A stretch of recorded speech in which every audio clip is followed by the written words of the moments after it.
দেয় তো,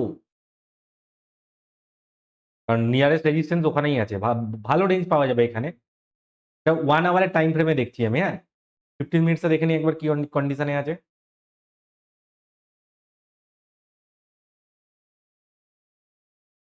15 মিনিটসও সেম, এই দেখুন এক জায়গা রেঞ্জ বাউন্ড হয়ে আছে, পুরো পুরো পুরো রেঞ্জ বাউন্ড। 60 আর 40 মাঝখানেও চলছে, আর রেঞ্জ বাউন্ডের কন্ডিশনও হয়ে আছে, এখানেও ট্রেডিং এর কিন্তু চান্সেস কম। যদি নিচের দিকে ব্রেক, যদি নিচের দিকে যায় তাহলে বেশি চান্সেস নেই, কারণ নিচের দিকে গেলে বেশি বড় প্রফিট আপনি পাবেন না। কারণ এই দেখুন এইখানেই রেজিস্ট্যান্স আছে, এখানে এই যে এখানেই সাপোর্ট আছে, মাল্টিপল সাপোর্ট আছে, যা যে মানে এখান এর মানে এরপরে এটা সাপোর্ট আছে, তো মাল্টিপল সাপোর্ট আছে। যদি এটাকে যদি বড় মুভ পেতে চাই, ওপরের দিকে যদি যদি যায়, যদি ওপরের দিকে ব্রেকআউট দেয়, তাহলে এখানে ভালো বড় কিছু মুভমেন্ট পাওয়া যাবে।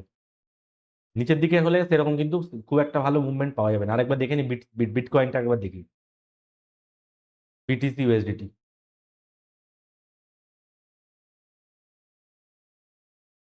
ওই রকমই থাকবে কন্ডিশন। এই দেখুন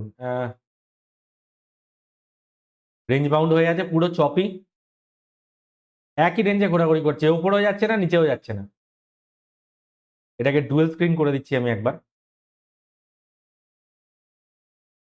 এটাকে টাইম ফ্রেমটাকে 1 আওয়ার করে দিচ্ছি।